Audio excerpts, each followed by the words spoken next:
আপনাদের সকলকে বাঙালি বুল চ্যানেলে স্বাগতম। আশা করি সকলে ভালো আছেন।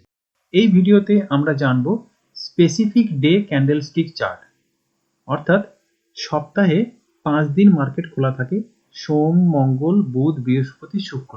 তো এই নির্দিষ্ট 5 দিনের ক্যান্ডেলের যে চার্ট, যে কোনো একটা স্পেসিফিক দিনের ক্যান্ডেলের চার্টকে আমরা কিন্তু অ্যানালাইজ করতে পারি, যে প্রত্যেক সোমবারে কি ধরনের ক্যান্ডেল তৈরি হয়েছে চার্টে, প্রত্যেক মঙ্গলবার চার্টে কি ধরনের ক্যান্ডেল তৈরি হয়েছে, প্রত্যেক শুক্রবার অর্থাৎ সপ্তাহের শেষের দিনকার ক্যান্ডেল কিভাবে তৈরি হয়েছে। সপ্তাহের শুরু যেহেতু সোমবার দিয়ে, তাই প্রত্যেক সোমবারে কি ধরনের ক্যান্ডেল তৈরি হয়েছে চার্টে আমরা সেইটার অ্যানালাইসিস করতে পারবো।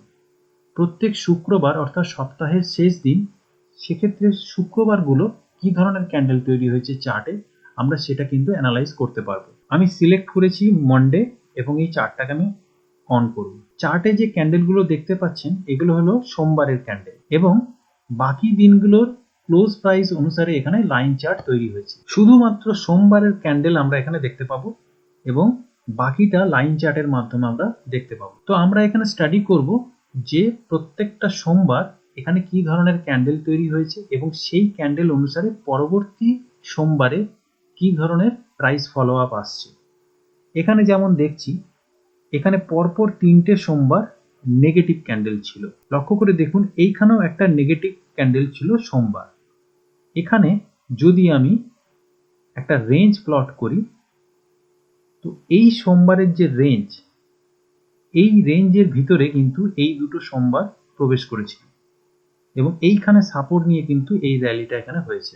আবার এই যে সোমবার, এই উপরের ক্যান্ডেলটা লক্ষ্য করে দেখুন, এই সোমবারটা এখানে কিন্তু একটা সাপ্লাই জোনের জায়গা এবং এই জায়গায় প্রাইস কিন্তু এইখানে এসে দাঁড়িয়ে গেল। ঠিক তেমনি আমি যদি এখানে সোমবারের বদলে শুক্রবার করতে চাই, আমি কিন্তু ফ্রাইডে সিলেক্ট করব এবং ওকে করব। এই ক্যান্ডেলগুলো হলো শুক্রবারের ক্যান্ডেল।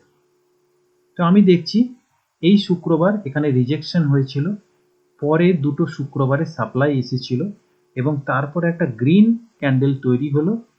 এইখান থেকে প্রাইস ধীরে ধীরে উপরে গেল এবং আবার দুটো শুক্রবারের ক্যান্ডেলে সাপ্লাই এলো। কিন্তু লক্ষ্য করে দেখুন, এই দুটো ক্যান্ডেল দুটো শুক্রবারে এই দুটোতেই সাপ্লাই এলো, কিন্তু প্রাইস কিন্তু এই লেভেলের নিচে পর্যন্ত গেল না, এখান থেকে রিভার্স করে গেল। তো নির্দিষ্ট দিনে সপ্তাহের শুরু এবং সপ্তাহের শেষ কিভাবে শুরু হচ্ছে আর কিভাবে শেষ হচ্ছে এবং সেই অনুসারে পরবর্তী দিনগুলোতে ওই পার্টিকুলার দিনের ক্যান্ডেলগুলো কিভাবে তৈরি হচ্ছে সেটাকে কিন্তু আমরা অ্যানালাইজ করতে পারবো চার্টে। এখানে যে শুক্রবারের ক্যান্ডেলটি তৈরি হয়েছিল, আমরা যদি এই ক্যান্ডেলটিকে মার্ক করি হাই এবং লো পয়েন্ট, তাহলে একটা জোন আমরা পেয়ে যাব। তো আমরা দেখছি সেম জোনে এসে প্রাইস কিন্তু এখানে কনসলিডেট করে প্রাইস কিন্তু এই রেঞ্জ থেকে ব্রেকআউট দিয়ে উপরে চলে গেল। এটা কিন্তু শুক্রবারের এই পার্টিকুলার ক্যান্ডেলের রেঞ্জ অনুসারে এই জোনটা আমরা পেয়েছিলাম। এই জোনটা আমরা পেলাম এই শুক্রবারের ক্যান্ডেলের জোন অনুসারে। তাহলে এইভাবে আমরা নির্দিষ্ট দিনের ক্যান্ডেলের রেঞ্জ থেকে আমরা স্ট্রং ডিমান্ড অ্যান্ড সাপ্লাই জোনকে খুঁজে পেতে পারি। আবার এখানে আমরা যেটা পাবো সেটা হলো, যদি আমি চাই যে চার্টে যখন যখন ডোজি হয়েছিল ইনডিসিশন ক্যান্ডেল, শুধুমাত্র সেই ক্যান্ডেলগুলোই আমার চার্টে দেখতে চাইছি, কি করে? এখানে আমি আইসি সিলেক্ট করব এবং তারপর ওকেতে ক্লিক করব। দেখুন এখানে লাইন চার্টের মাধ্যমে পুরো চার্টটাকে আমরা দেখতে পাচ্ছি, কিন্তু পুরো চার্টে যেখানে যেখানে ডোজি হয়েছে আমরা কিন্তু সেই ক্যান্ডেলগুলোকে দেখতে পাচ্ছি, যে যেখানে ডোজি হয়েছে তারপরে প্রাইস কিভাবে ক্লোজ করেছে, তারপরে প্রাইস কিভাবে উপরের দিকে গেছে, কিভাবে সাপোর্ট নিয়েছে।